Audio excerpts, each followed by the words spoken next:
2-3 बातें मेरे पहले पूर्व के वक्ताओं ने बोला और ये आपका जो सवाल है इसको मिलाकर मैं जवाब देता हूँ। मेरे पूर्व के वक्ता खाजा साहब ने एक चीज कहा कि कुछ कुरीतियां हैं जिसके ऊपर जवाब देना चाहिए।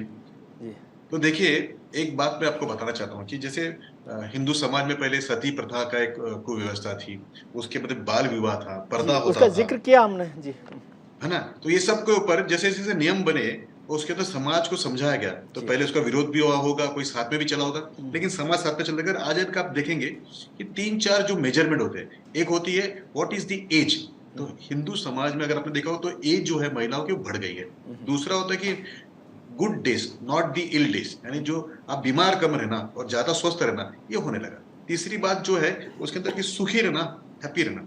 तो ये समाज में विधि क्यों होता है, लॉज़ क्यों आते हैं? ताकि जो उसके नागरिक है, उसके जो लोग उसके अंदर आने वाली जो संख्या है, वो अच्छा रहे। तो बाल विवाह का एक्ट पर्दा का आया, बहुपत्नी का आया। अब देखिए जैसे-जैसे हटते गया, समाज सुधरता गया, समय लगता है। जी, जी। तो ख़्वाजा साहब मैं आपको एक बात बताऊँ, जब एक बार नियम बन जाता है, एक बार विधि बन जाती है, तो समाज के अंदर कोई कुरीतियाँ होती है तो हट जाती है। जी। और उस समाज को भी लगता है, मुझे लगता है कि आपने मैंने साथ में चलकर हमारे जो बाकी के जो लोग हैं जिनको ये डिप्राइवल है बाल विवाह से या पर्दा उनको जिसके ऊपर फोर्स किया जाता है, जिनके ऊपर बहुपत्नी विवाह फोर्स किया जाता है या जिनको तलाक दे दिया जाता है बिना इसके वर्बल, उनको हमें बचाना चाहिए। उसके लिए अगर समाज में जाके एजुकेशन यानी पढ़ाई कराने की जरूरत होगी तो आपको मुझे साथ में चलना पड़ेगा, जी। एक बात।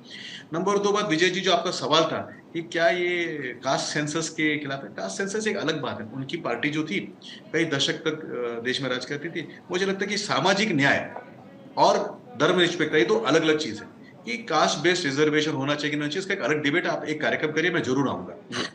सामाजिक न्याय जो सामाजिक प्रताड़ित लोग हैं, उसके ऊपर होना चाहिए। क्या धर्म के अंदर भी अलग-अलग धर्म के लोगों को सामाजिक न्याय मिलना चाहिए क्या? उसके ऊपर भी चर्चा और बहस हो सकती है। मैं उसका विद्वान नहीं हूँ, ना मेरी जी। पढ़ाई, लेकिन फिर भी मैं कोशिश करके आपके चैनल पे ज़रूर आऊँगा। जी। लेकिन आज का जो मुद्दा है कि क्या विधि के सामने समानता होनी चाहिए? तो मुझे लगता है कि न्याय देवता के सामने समानता होनी चाहिए। किसी ने नहीं पूछना चाहिए कि भई तेरा नाम क्या है?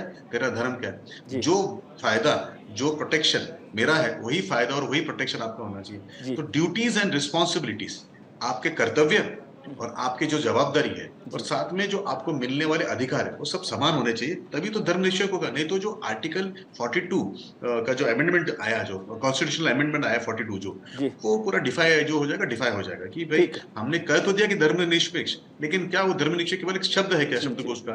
तो उसको पूरा करने के लिए समान नागरिक कायदा मैं आना समझता चाहिए। हूँ